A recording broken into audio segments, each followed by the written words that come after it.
This is a sickness that has infected the country. Unchecked and unfettered gun violence. Today, 17 lives are over. 17 families are torn apart. Parents who sent their kids to school this morning, imagine that. Many people send their kids to school. Just like they've done every other day for years. They trusted their kids would be safe.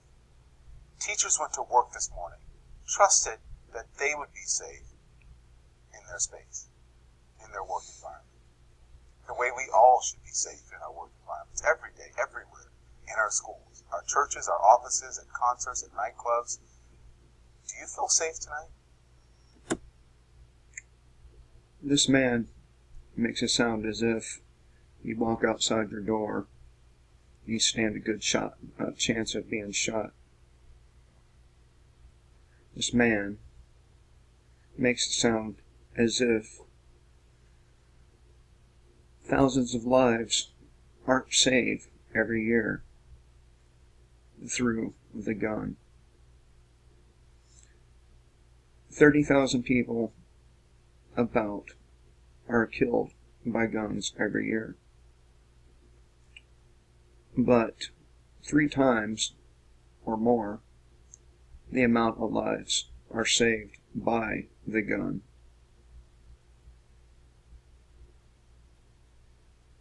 The people who went to Parkland, Florida, the school there, what was it? Gosh, the name escapes me at the moment, but the children and the teachers who went there, they 100% expected the government to protect them, to keep them safe.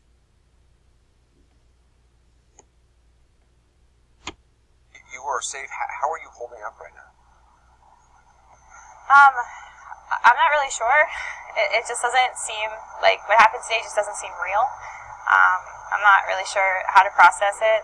Like, the emotions from today have been so extreme, from just being, totally terrified and trying to keep the students calm, and then trying to make sure they reunite with their families, and then trying to get myself home, and then finally making it home, and then kind of sort of losing it. I'm not really sure, where you go from here and how you deal with it. If you can, if it's not too painful, can you just explain what you saw and heard? I mean, you were teaching this afternoon. The fire alarm went off around 2:30, I understand. Right. So it was 4th period, and that's my newspaper class. So I was, working with the kids who were making the school newspaper, and the fire alarm went off, and we had one this morning. But there have been times in the past where the fire alarm wasn't working properly, so we've had to, evacuate a couple of times. So we just, follow the protocol, which is we're supposed to, when the fire alarm goes off, we have to, evacuate. And I'm sorry, you'd had a fire alarm drill this morning. This morning, at 9 o'clock, the fire alarm went off this morning, and so we did our drill. And so it is sort of unusual for a second one to go off on the same day. Right, and we now understand it was the shooter who actually, according to the latest reporting, it was the shooter who pulled the fire alarm. Right. So, I mean, that's what we suspected, as the situation sort of unfolded. So, we make it out, of my room and out of the hallway, and we're starting to go down the stairs, and the security guard who's posted in our area said, no, it's a code red, go back. And so, the teachers who were there called out to the kids, and we started going back to the classroom and, taking in kids and yelling to kids in the hallway to get inside. And then after about 60 to 90 seconds, Code red, did that mean active shooter? It's an active shooter, yeah. And you had drilled for that?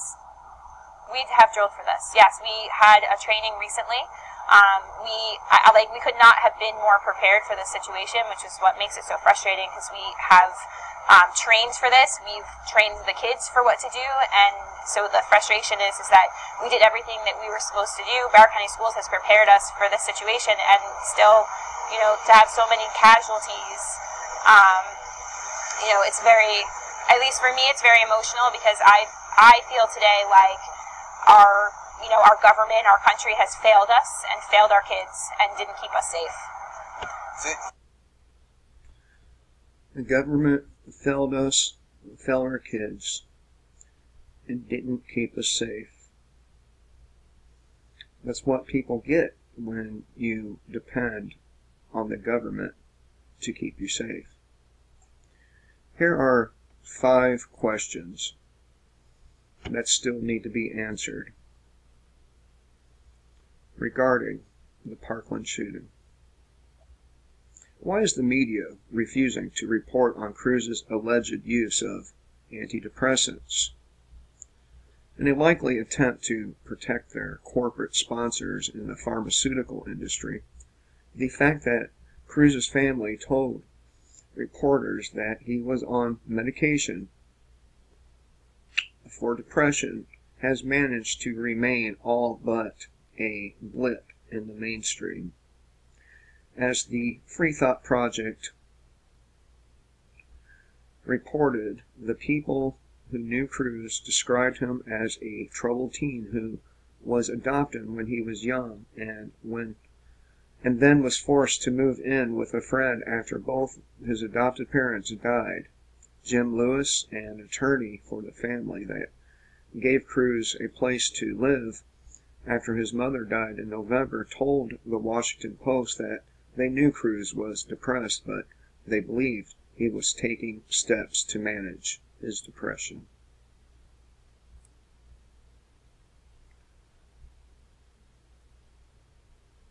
Family member Barbara Kumbatovich, something like that, Kumbatovich, told the Herald she believes Nikolas Cruz was on medication to deal with his emotional fragility.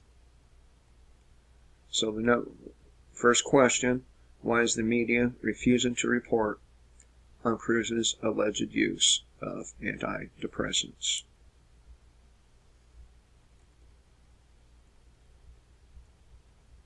Second question, why were first responders told to stand down?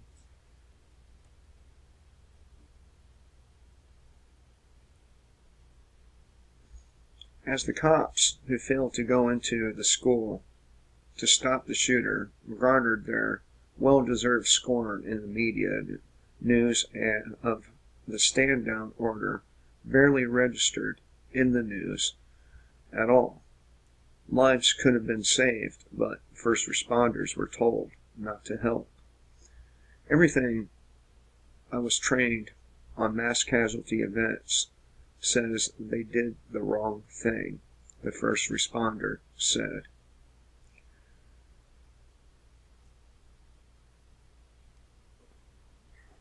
They also said I would hypothesize I could have saved lives.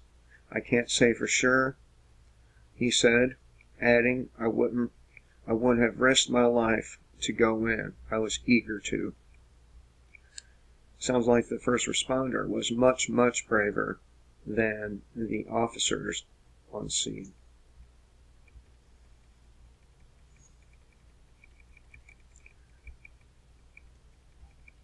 Third question.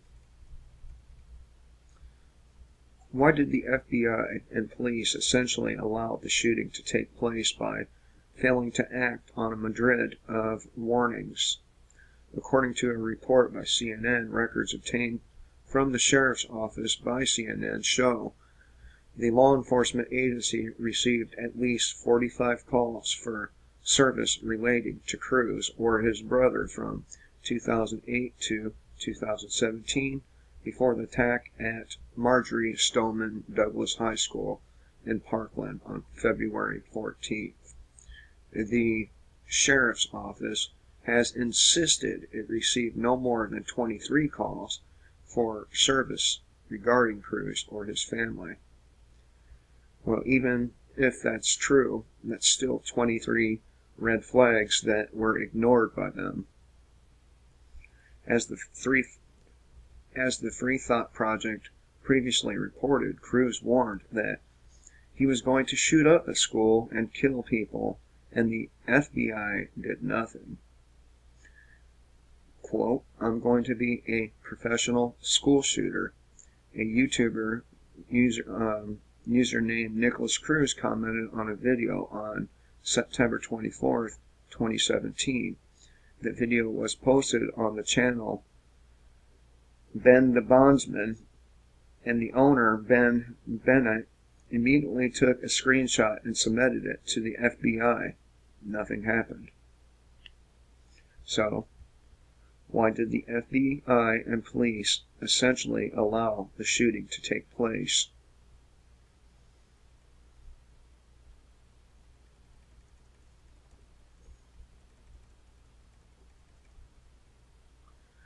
Number 4. Why haven't we heard any more on the claims of multiple shooters?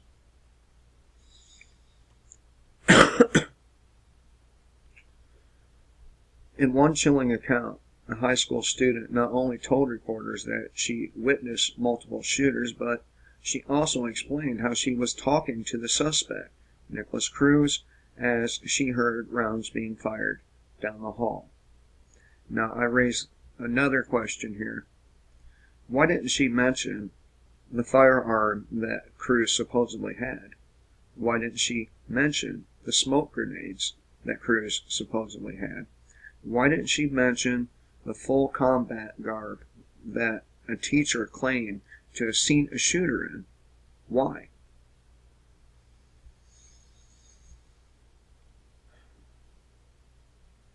Alexa Meadnick told TV journalist Matt Molsey, I think, the firearm alarm went off and the principal came on the speaker saying everybody needs to evacuate right now, so that's what I did. I was going down the stairs, I heard a couple of shots fired. Everyone was freaking out, saying that it was a gun. As we were walking, the whole class together, I actually was speaking to the suspect, Nicholas Cruz. And she made quotes with her fingers when she said, suspect. So you were walking down the hall with him, asked the reporter. Weren't you scared? She said in the moment I wasn't, because there was obviously, definitely, another shooter involved. Oh, you think he was not the only one? No, definitely not. Why do you say that? Because when shots were fired, I saw him after the fact. The shots were coming from the other part of the building, so there definitely had to be two shooters involved. Last question, I believe, number 5. Why are police refusing to release the surveillance footage? Broward County Sheriff Scott Israel, who has already been caught contradicting the official story, is claiming that the surveillance footage must remain secret. The South Florida Sun-Sentinel, the Miami Herald, and CNN have filed an open records lawsuit against the Israel and school superintendent Robert Runcie for their role in this secrecy. Officials claim that the video is exempt from Florida sunshine laws because its release would somehow put lives at risk and expose the district's security system. However, as the New York Post reports, this is not true.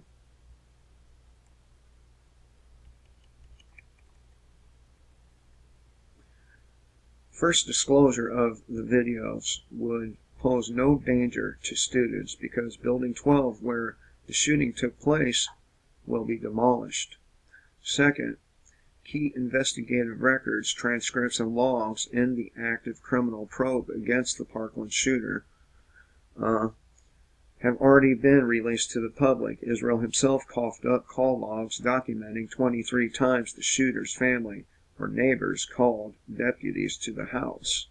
Additional dispatch records obtained by local and national media outlets revealed 22 more calls to law enforcement dating back to 2008 that had not been initially communicated by the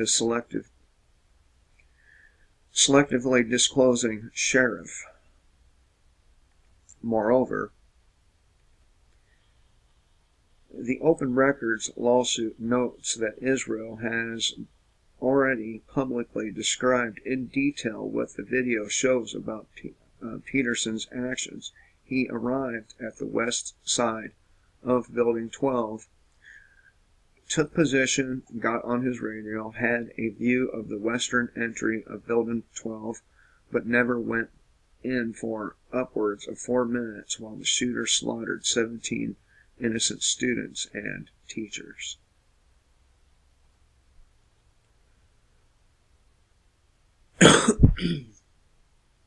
Now,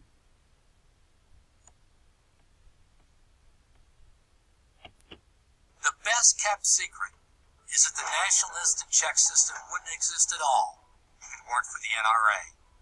It's true. It would be difficult to... So, the NRA, the so-called champions of the Second Amendment, has betrayed its members and all Second Amendment loving Americans. The NRA is fake. The NRA does not care about your rights. These rights are non-negotiable, shall not be infringed. These rights are God-given. You have a right to protect yourself and your family, because government, time after time after time, has failed to protect the people of this country. They are too busy victimizing the people of this country with chemicals, with legislation, with the extremely violent police forces that exist across this country.